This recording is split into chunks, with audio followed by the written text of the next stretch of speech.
Verdades Bíblicas, de la Iglesia de Dios de la Profecía Universal, presenta un mensaje de enseñanza de la Palabra de Dios. Oramos para que este tiempo sea de edificación para su vida.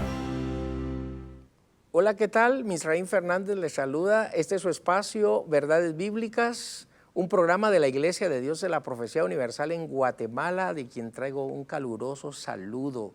Gracias por estar usted en compañía nuestra. Este es el canal 27, el canal de la esperanza, que tiene a bien el poder comunicar las verdades de Dios durante todos los días de la semana y del mes.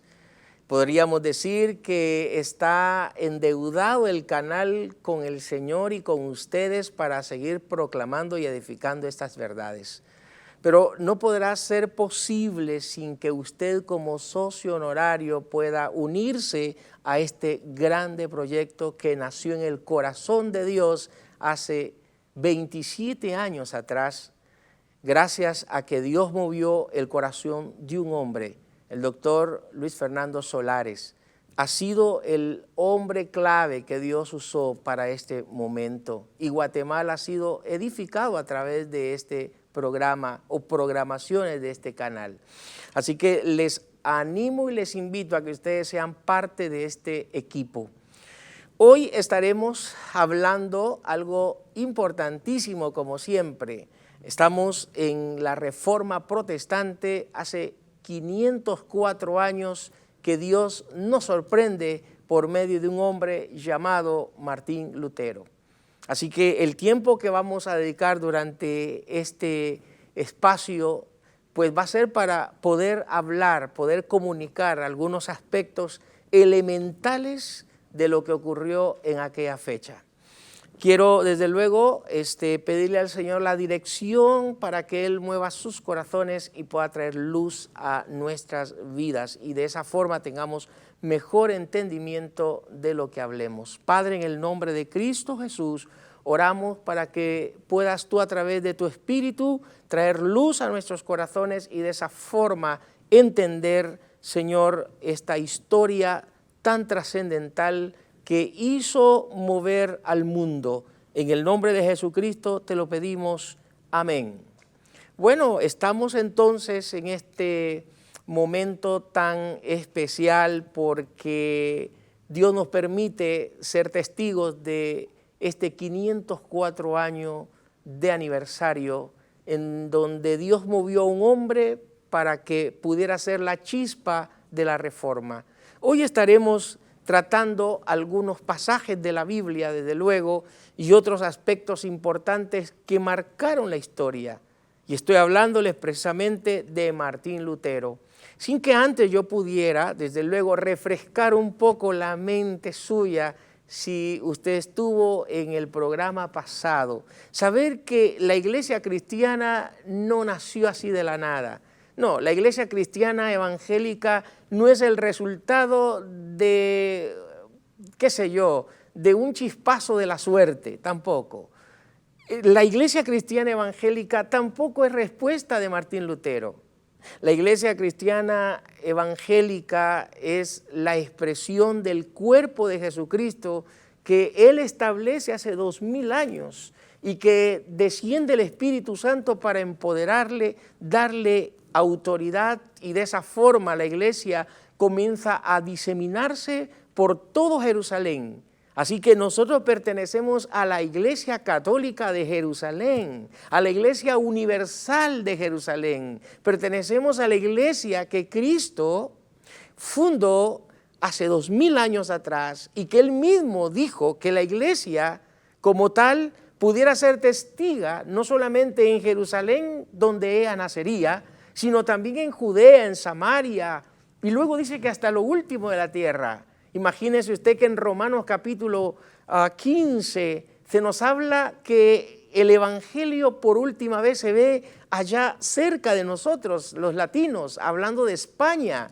Dice que en España la iglesia se establece gracias a la labor misionera de este hombre llamado Pablo. Así que cuando vemos ese panorama general de la historia, nuestro corazón desde luego se regocija de saber que la iglesia entonces no nace con Lutero. La iglesia nace con Cristo, la iglesia la empodera el Espíritu Santo y la iglesia de Cristo es aquella que se identifica con la Biblia y solamente con la Biblia y no con otra cosa. Todo movimiento que no se identifica con la Biblia es una secta. Todo movimiento que no se identifica con Cristo es una secta. Todo movimiento que su mensaje no es teocéntrico es una secta. Pero todo movimiento, todo predicador que usa la Escritura como punto de partida para predicar, todo movimiento que usa las Escrituras como puntos de inicio para enseñar, pues son una expresión de ese cuerpo, una expresión de esa iglesia que el Señor Jesús bautizó y que el Señor Jesús empoderó hace 2000 años. Y estoy hablándole de la iglesia de Jerusalén, la iglesia oficial y católica del primer siglo. Pero la iglesia se pierde en el camino. Se pierde en el camino, imagínese usted 3 siglos, donde la iglesia hace una labor maravillosa y formidable, donde hay apologetas que defienden la fe y defienden con coraje el cristianismo. Encontramos a un Justino Mártir, a un Policarpio, de que año 100, año 200, le estoy hablando, después de Juan el teólogo, quien escribe el Apocalipsis con el que se cierra el Nuevo Testamento. Hombres que dieron su vida por la causa, hombres que terminaron en la boca de los leones, hombres que terminaron siendo quemados por la causa de Cristo. Esos 3 siglos son maravillosos recordar a la iglesia. No obstante, llega la debilidad, la deficiencia, cuando la iglesia pierde su misión, cuando la iglesia pierde su sentido, cuando la iglesia pierde su comisión, cuando la iglesia pierde su encomio, cuando la iglesia pierde a su mensajero. Y entonces cuando la iglesia pierde a ese mensajero que es Cristo en ella pierde entonces también su mensaje, porque el mensaje se sesga. El mensaje ya no es el mensaje de Cristo, sino otro mensaje. Y recordemos que el apóstol Pablo en Gálatas capítulo 1 menciona que hay de aquel, sí, que escuche otro evangelio. Y aún él advierte a los hermanos de Galacia que si un ángel del cielo trajere otro evangelio, o que uno de los colegas apóstoles enviara otro evangelio, no creáis, dice el apóstol Pablo. Es decir, que hay normas para el verdadero evangelio. Hay una cuestión firme para el verdadero evangelio. Entonces, cuando vemos lo que sorprende al cristianismo en la historia y el momento en que ella se pierde es en ese enlace, cuando hay un sincretismo entre Estado e Iglesia en el año 312, cuando un hombre llamado Constantino entra en la historia y entonces nace la Iglesia Católica de Roma. La Iglesia Católica de Roma no debe ser confundida con la Iglesia Católica de Jerusalén. Son 2 movimientos distintos. Una es su organismo. El organismo viviente del Señor es la Iglesia de Jerusalén.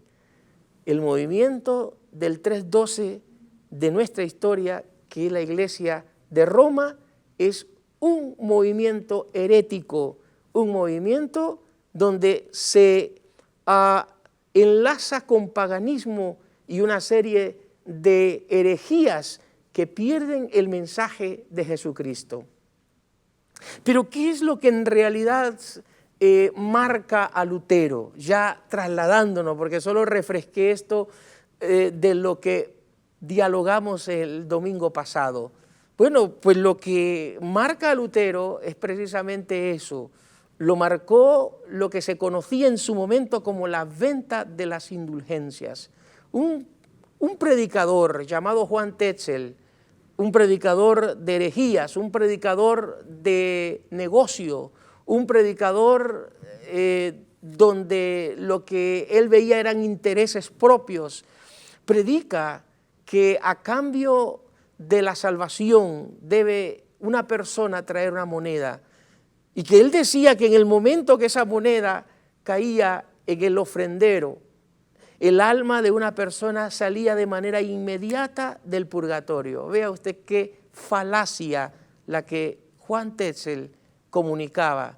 Y entre los ingenuos y incautos fueron persuadidos por este tipo de mensaje. Bueno, como hoy. Es decir, ese mensaje es un mensaje que se repite y se replica siglo XXI. Es una era posmoderna, una era globalizada, una era donde vemos que los valores de la fe, los valores del reino se han apagado, se han sofocado por una serie de herejías. Hoy en día tenemos el famoso evangelio de la prosperidad que ha tratado de dañar, que ha tratado de persuadir, que ha tratado de influir en el cristianismo, lamentablemente. Entonces, ¿qué es lo que en realidad mueve a Lutero? Bueno, lo mueve esa situación de aquel momento. Un pasaje que llama la atención, que es lo que movió, lo que confrontó a Lutero, es lo que la carta jurídica, por así llamársele, una carta de jurisprudencia donde se ve la justicia de Dios y la injusticia de los hombres.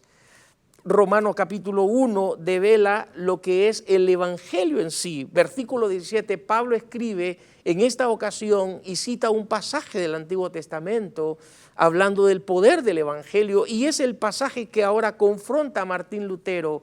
Y pronto tenemos a un Martín Lutero, sí, presentando las famosas 95 tesis en la catedral de Wittenberg, y desde luego con ello dándole una protesta a la iglesia del momento, diciéndole que es necesario que regresen a la Biblia. Y en el verso 17 Pablo dice: porque en el evangelio la justicia de Dios se revela por fe y para fe, y como está escrito, mas el justo por la fe vivirá. Hombre, esto definió a Lutero. El justo por la fe vivirá. Es decir, no hay forma de comprar a Dios, no hay forma de negociar con Dios. Es decir, Dios es el quien salva, Dios es el quien se acerca, Dios es el quien ama, Dios es el que interviene. Nosotros no le amamos primero, Él nos amó. Es decir, que lo que tenemos aquí es un cuadro donde Dios es el quien trabaja salvando. Es Dios el quien trabaja, ¿sí?, acercándose al pecador y al penitente. Pero ¿cuál es la condición?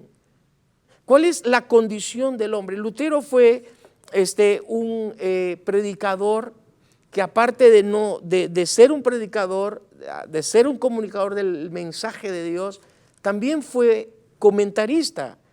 Y él precisamente comenta hacia los romanos, uno de sus libros, y en el capítulo 3, verso 9, tenemos una cita que pone al descubierto cuál es en realidad la condición del hombre.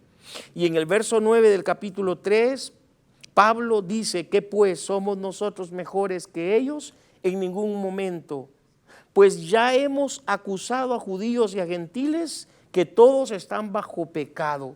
Y como está escrito, no hay justo ni aun uno, no hay quien entienda, no hay quien busque a Dios, todos se desviaron, a una se hicieron inútiles, no hay quien haga lo bueno, no hay ni siquiera uno. Sepulcro abierto es su garganta y con su lengua engañan. Veneno de áspid hay debajo de sus labios, su boca está llena de maldición y de amargura, sus pies se apresuran para derramar sangre, quebranto y desventura hay en sus caminos y no conocieron caminos de paz, no hay temor de Dios delante de sus ojos. Vea usted cómo se coloca, ¿sí?, al desnudo, cómo se revela la condición paupérrima del hombre, el hombre empobrecido, el hombre mal en todo el sentido de la palabra, y esto está confrontando a Lutero para que llegue, sí, a la conclusión de algo que podríamos llamar, y en su momento hablaremos de las famosas 5 solas. Es decir, el Dios de la Biblia en este momento de la historia está trabajando con Martín Lutero. Algunos eventos previos a Martín Lutero que ayudaron de hecho a la propagación del evangelio que se da o está a punto de darse en Alemania. Hablamos de la imprenta, que fue un auxilio para Lutero para comunicar el mensaje. Hablamos de hecho hasta de la conquista de las Américas por los españoles. Dios ya está trabajando. El Dios de la Biblia es un Dios que trabaja. El Dios de la Biblia es un Dios que está siempre en la mejor disposición de armar todas las piezas. Y alguien dijo, si jugáramos a los dados con Dios, Él nos ganaría. Qué increíble, ¿no? Regresamos después de este espacio.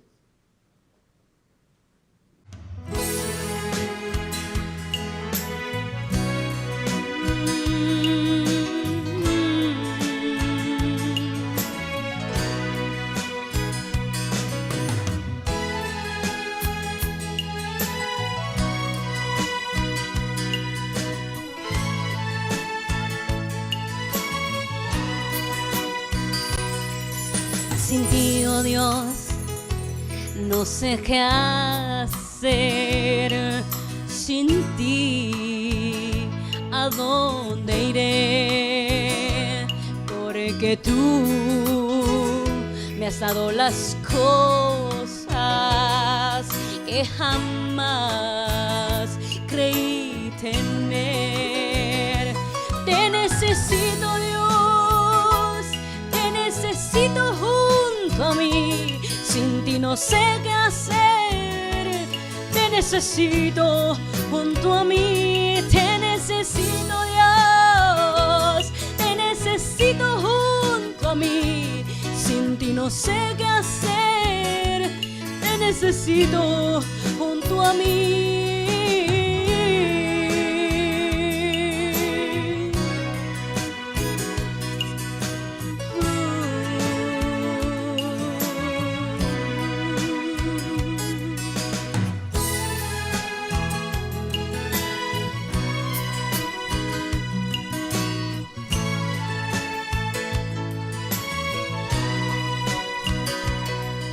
Sin ti, oh Dios, no sé qué hacer. Sin ti, ¿a dónde iré? Porque tú me has dado las cosas que jamás creí tener. Te necesito, Dios, te necesito junto a mí. Sin ti no sé qué hacer. Te necesito junto a mí. Te necesito, Dios, te necesito junto a mí. Sin ti no sé qué hacer. Te necesito junto a mí.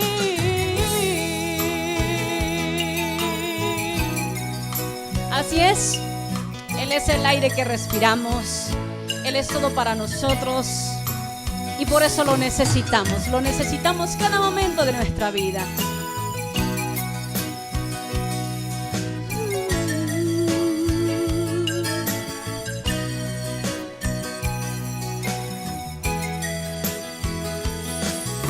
Aleluya. Gracias por estar en compañía de su espacio Verdades Bíblicas. Este es su buen hermano y amigo en Cristo, Misraín Fernández, y gracias, créanme, por estar acompañándonos. Pues hoy estamos hablando sobre Reforma Protestante y algunos tópicos que nos ayudan bajo esta temática de Reforma Protestante poder abordar. Bueno, decíamos en el set anterior cómo el Dios de la Biblia mueve todos los cabos, todas las piezas, porque llega el momento de evangelizar al mundo, llega el momento en el tiempo de Dios de hacer que ese maravilloso mensaje de Jesucristo llegue a cualquier continente, a cualquier lugar. Y es gracias entonces a ese momento que se conoce como la chispa de la Reforma, a don Martín Lutero. ¿Quién en realidad era Martín Lutero? Pues debemos de considerar que Martín Lutero, por lo menos, hay tres cosas importantes que yo quiero mencionar. Uno, era un hombre de casa, era un hombre de familia, era un hombre que había contraído matrimonio. De hecho, él renuncia al celibato y otros monjes lo hacen en el momento de sentirse confrontados por la Biblia, por la palabra de Dios. Pero aparte de ser un hombre de casa, un hombre de familia, amante de su esposa, de sus hijos, un hombre que convivía, que compartía, también era un amigo jovial, es decir, que Martín Lutero se caracterizó por un hombre que servía, un hombre que estaba al servicio de su comunidad, un hombre que siempre estuvo al pendiente del quien lo necesitara. Es increíble eso. Pero también puedo destacar que Martín Lutero era un amante de la música, un himnólogo. Él hizo muchos cantos, él hizo muchas canciones para Dios. Entonces se considera un amante de la música a Martín Lutero, un amigo jovial porque estaba para el servicio de la sociedad, pero también un amante, un padre, un hombre de casa, un hombre de familia. Pues considero que esos elementos son prácticos de una persona, ¿no? que sabe tener buena comunión con su Dios. Y Martín Lutero lo reflejaba con su estilo de vida. Aparte de ello, había algo que lo caracterizaba y era un hombre académico, un hombre que pues por parte de la Universidad de Wittenberg pues había recibido su doctorado. Y eso pues le daba a él autoridad, le daba a él legalidad de lo que decía, de lo que comunicaba. También debe de decirse que Martín Lutero tiene que enfrentarse ante el tribunal para defender lo que ha publicado, lo que ha comunicado. También debe de considerarse que Martín Lutero es el hombre que tiene que enfrentarse ante el magisterio de ese momento y ante ese magisterio tiene que replicar, decir aquellas palabras que han quedado puntualizadas en la historia. Cuando se le pregunta que si él desea retractarse, si él debe de decirle a sus oyentes que se ha equivocado, Martín Lutero, fehaciente, con convicciones, muy sereno, dijo que no podía retractarse de lo que había publicado, de lo que había predicado, de lo que había enseñado. Al hacerlo, él estaba en contra de Cristo y en contra de su conciencia. Así que él dijo, no quiero y no puedo, Dios me juzgue. Esa declaración es una declaración muy definida. Ya me imagino a un Pablo en Romanos 8:35 cuando él dice, nada me separe del amor de Cristo. En ese momento de la historia hay un vacío porque el cristianismo es una pequeña línea, es un pequeño cordel frente a un monstruo de aquel momento. Ya decíamos que había un movimiento que esperaba a Martín Lutero, porque marcamos que no es Martín Lutero, ya lo hemos dicho, con el quien nace el protestantismo. Ya hay un movimiento a esperas, que es el movimiento de los valdenses, que se une posteriormente al movimiento de Lutero. Los valdenses nacen 3 siglos antes que Martín Lutero, con un hombre llamado Pedro Baldo, que es un ícono también de esos intentos de la Reforma. Entonces Martín Lutero se constituye el hombre clave, el hombre que Dios usa en ese momento de la historia. Y como resultado de la predicación, como resultado de la proclamación, como resultado de ese día, cuando clava esas 95 tesis, pues desde luego comienzan a aflorar otros hombres y otras personas que están a la expectativa, otras mujeres, es decir, todo un mundo está a la expectativa de lo que va a pasar. Todos esperaban ese momento. Así que Dios mismo comienza a mover y a mover a otros hombres en diferentes partes. Hablo de un hombre llamado Simons Menon. Hablo de un hombre llamado Zwinglio. Es decir, estos personajes son contemporáneos a Martín Lutero.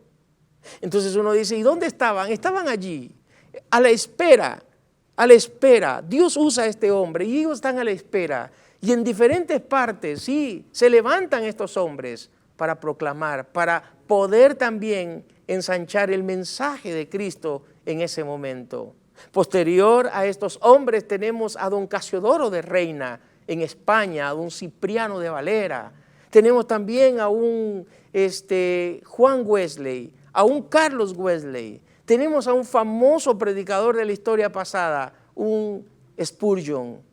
Es decir, este movimiento de Martín Lutero hace que muchos predicadores se sumen en diferentes partes del mundo.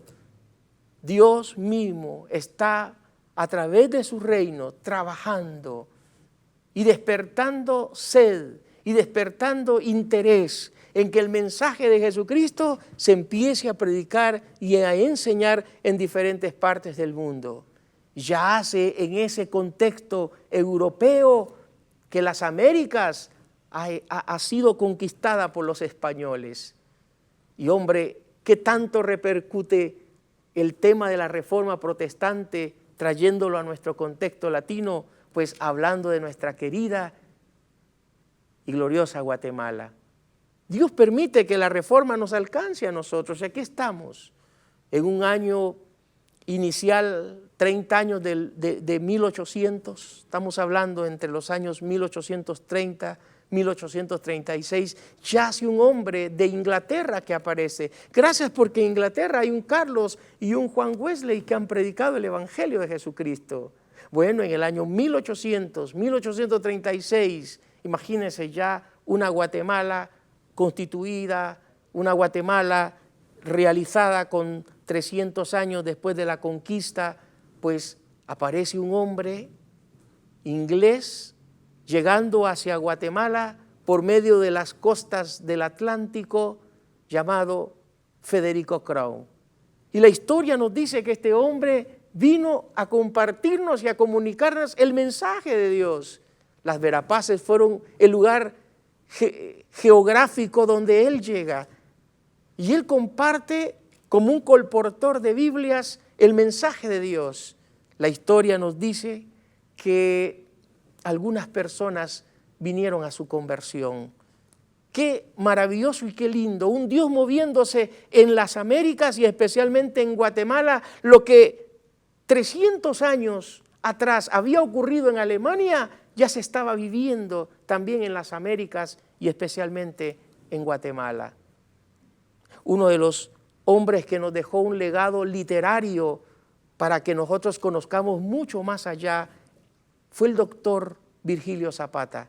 Su libro, Historia del Cristianismo en Guatemala, nos dice sobre lo que ocurrió en cuanto al movimiento cristiano evangélico en Guatemala, partiendo de la llegada de Federico Crown. Unos años más tarde aparece desde luego de manera oficial, por medio de la petición del señor presidente Justo Rufino Barrios, el primer movimiento de carácter evangélico desde Estados Unidos hacia acá, hablando del movimiento presbiteriano. Y es así como entre los años 1886, 1890, el primer movimiento cristiano, extendiendo ese mensaje de salvación, comunicando ese mensaje cristológico y haciendo entonces que otros movimientos después del movimiento presbiteriano se sumen, como el movimiento de Iglesia Amigos, el movimiento de Iglesia Centroamericana, el movimiento de la Iglesia Nazareno, etcétera, hasta que entre los años 30 aparece el primer movimiento pentecostal. Vea usted una linda historia, cómo Dios está entonces trabajando, dinamizando y que muchos lugares de Guatemala comiencen a tener la oportunidad de escuchar el mensaje de Dios por medio de una diversidad de movimientos cristianos evangélicos. Qué maravilloso es saber que nos unimos a este tiempo de 504 años de Reforma Protestante, donde Dios ha sido fiel hasta este momento.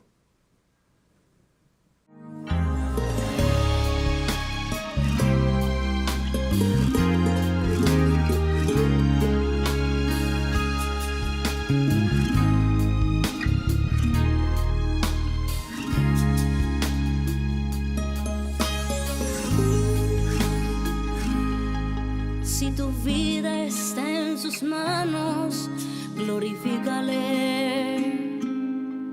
Si tu mirada está puesta en su camino, por difícil que te sea, sigue caminando en él, porque al final la victoria te dará. Pon tus ojos en aquel que te ha salvado, porque su promesa fiel no te ha fallado. Pon tus ojos en aquel que da la vida, pon tus ojos en Jesús de Nazaret. Pon tus ojos en aquel que da la vida, pon tus ojos en aquel que sana heridas, pon tus ojos en aquel que da la prueba y la salida, pon tus ojos en Jesús de Nazaret. Pon tus ojos en aquel que da la vida, pon tus ojos en aquel que sana heridas, pon tus ojos en aquel que da la prueba y la salida, pon tus ojos en Jesús de Nazaret.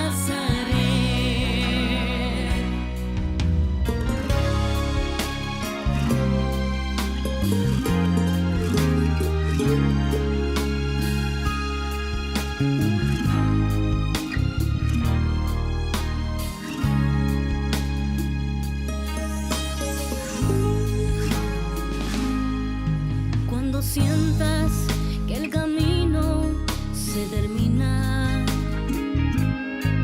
y las fuerzas se te acaban, clama a Él, porque su mirada tierna nunca te abandonará.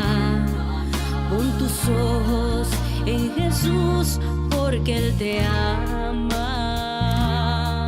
No permitas que tus ojos miren hacia atrás. Sé valiente, porque Cristo está contigo. Pon tus ojos en aquel que ha perdonado. Su mirada nunca te abandonará. Pon tus ojos en aquel que da la vida, pon tus ojos en aquel que sana heridas, pon tus ojos en aquel que da la prueba y la salida, pon tus ojos en Jesús de Nazaret. Pon tus ojos en aquel que da la vida, pon tus ojos en aquel que sana heridas, pon tus ojos en aquel que da la prueba y la salida, pon tus ojos en Jesús de Nazaret. Pon tus ojos en aquel que da la vida, pon tus ojos en aquel que sana heridas,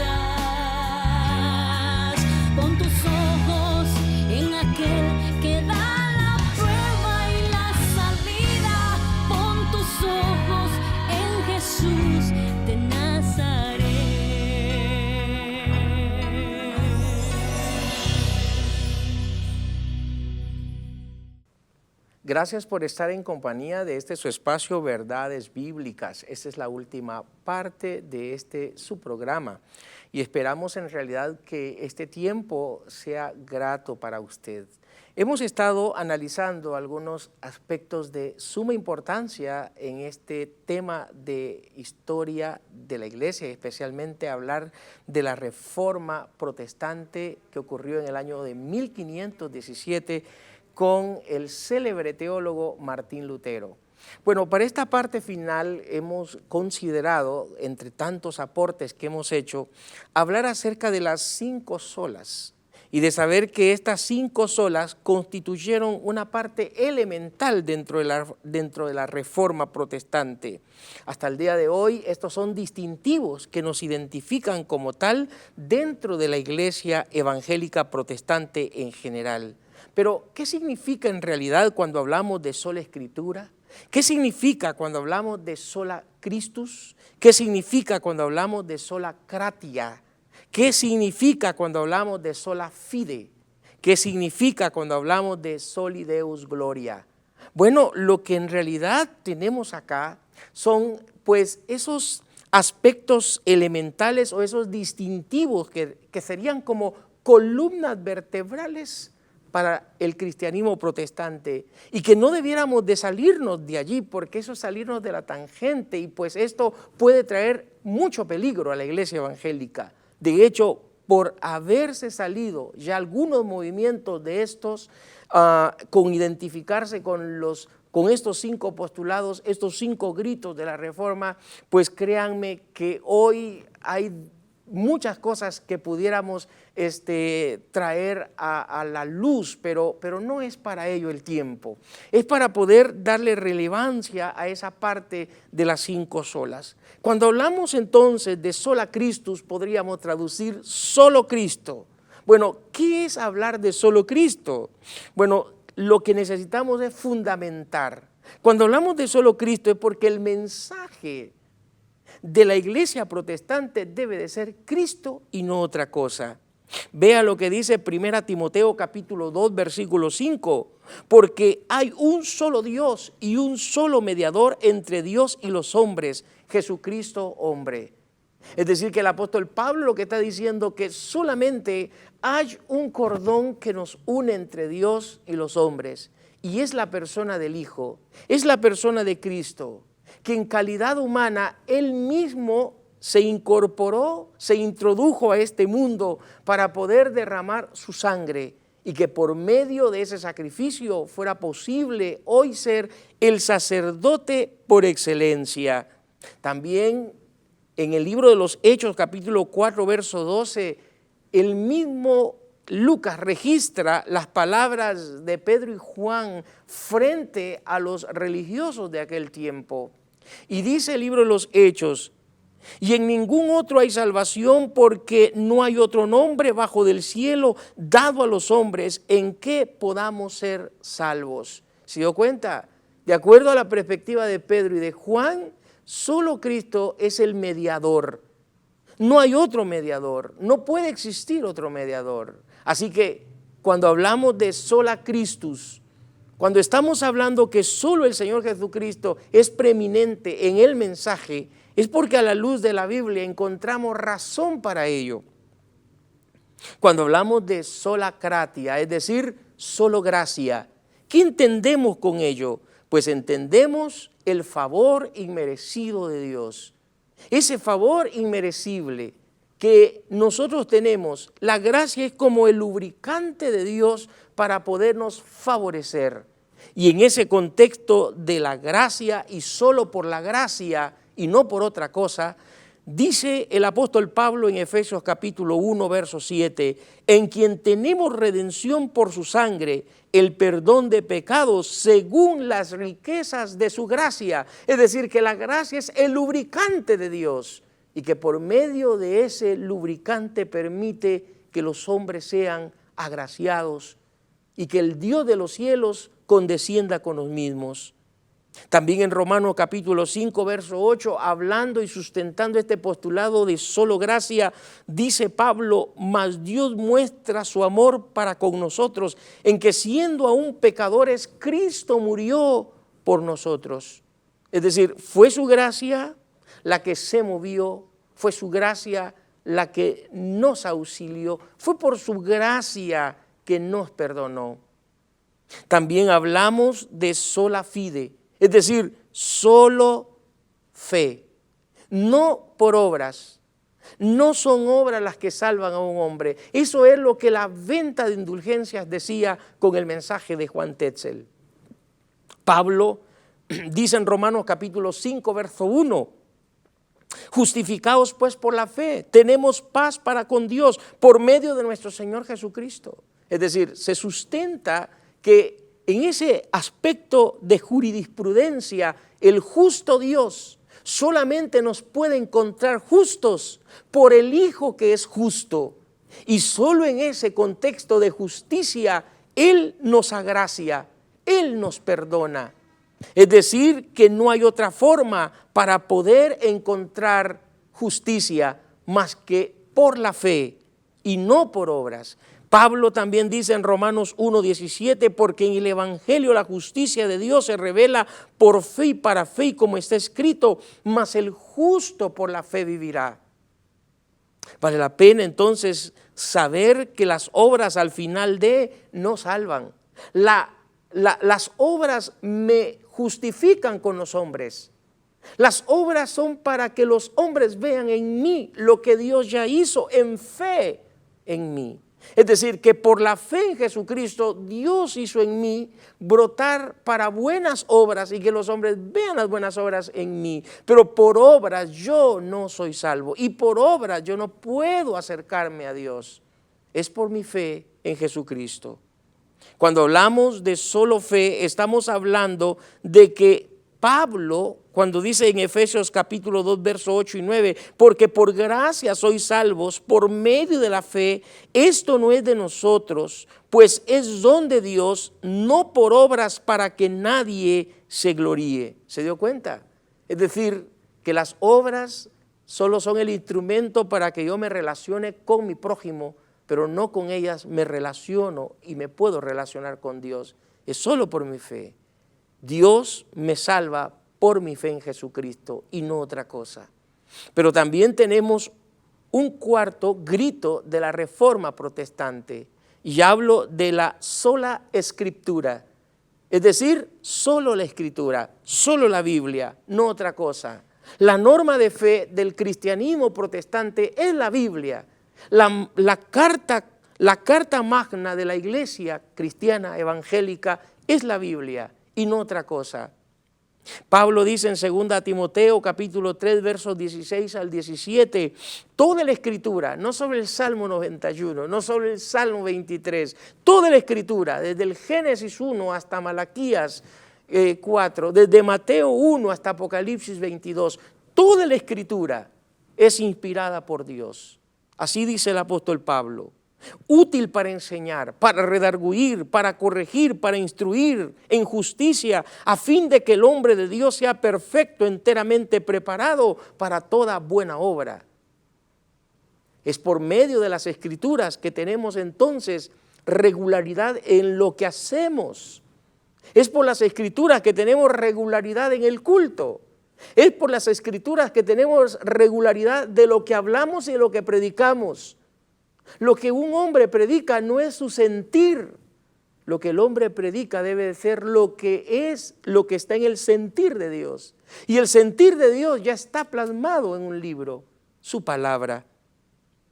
Romanos capítulo 15, verso 4, el apóstol Pablo dice y agrega, porque las cosas que se escribieron antes para nuestra enseñanza se escribieron, a fin de que por la paciencia y la consolación de las Escrituras tengamos esperanza. ¿Se da cuenta? El valor de las Escrituras como norma de fe. Qué glorioso es saber que las Escrituras son la esperanza de los creyentes, la profecía escrita. La que está en este libro es la que predicamos y comunicamos. Y por último tenemos el Soli Deus Gloria, es decir, solo a Dios sea la gloria. Este quinto grito de la Reforma pues nos habla acerca de que todo lo que se hace, todo lo que ocurre, todo lo que pasa, no es para gloria de un hombre, no es para levantar en el pedestal de la fama a un hombre, como hoy yace por ahí algunos medios. El cristianismo y el evangelio como tal realiza todo para gloria de Dios. Romanos capítulo 11, verso 36, Pablo dice, porque de Él y por Él y para Él son todas las cosas, y a Él sea la gloria por los siglos. Amén.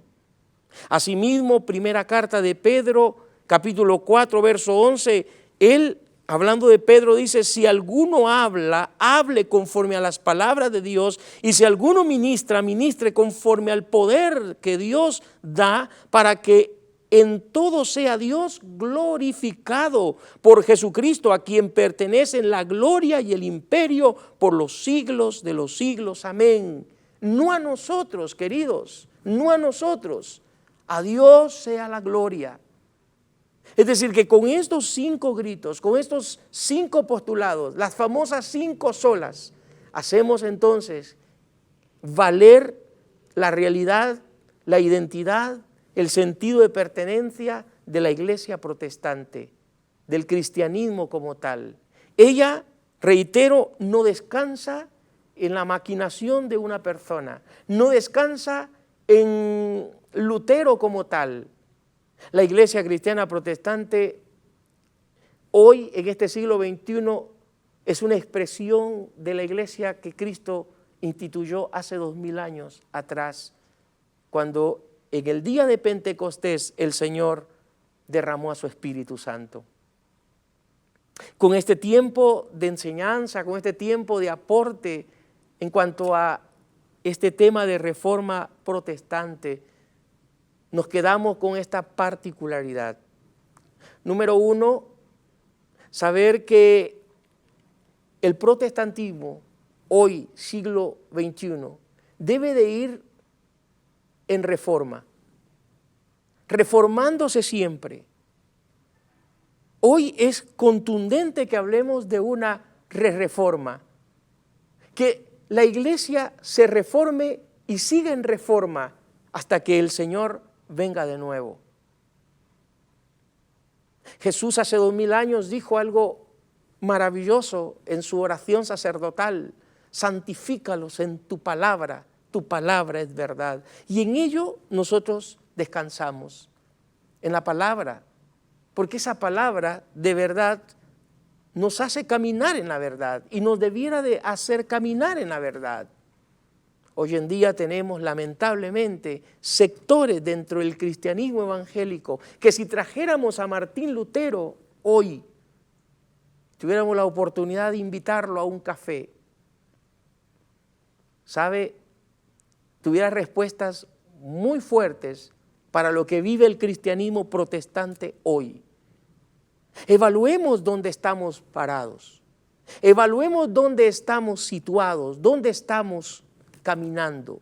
Hagamos una autoevaluación, una autorreflexión de nuestra manera de ver la vida cristiana, la manera de predicar a Cristo, la manera de observar cómo la iglesia donde yo estoy, alguien dijo por allí, no importa la iglesia que vaya, sí importa la iglesia que vaya, sí importa a la iglesia donde usted va, porque la iglesia donde usted va tiene que ser una iglesia que camine a la luz de la Biblia, que se identifique con la Biblia, que predique a Cristo por sobre todo de manera integral, no solo una parte.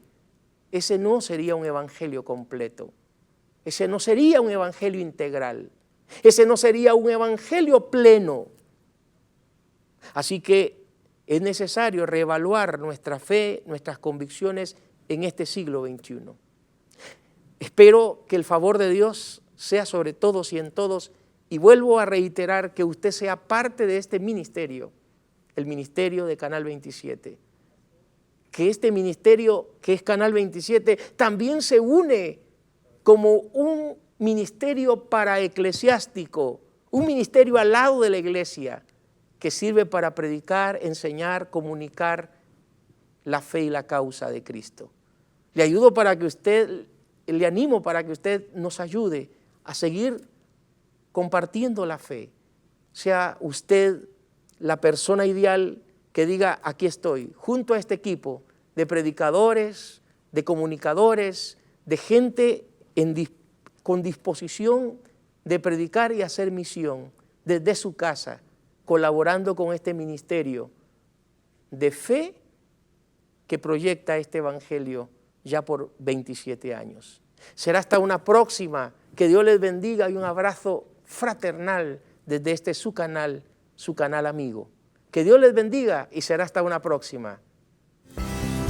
Esperamos que este espacio de verdades bíblicas de la Iglesia de Dios de la Profecía Universal haya sido de bendición a su crecimiento espiritual. Este programa es una producción de Canal 27. Predicamos la verdad.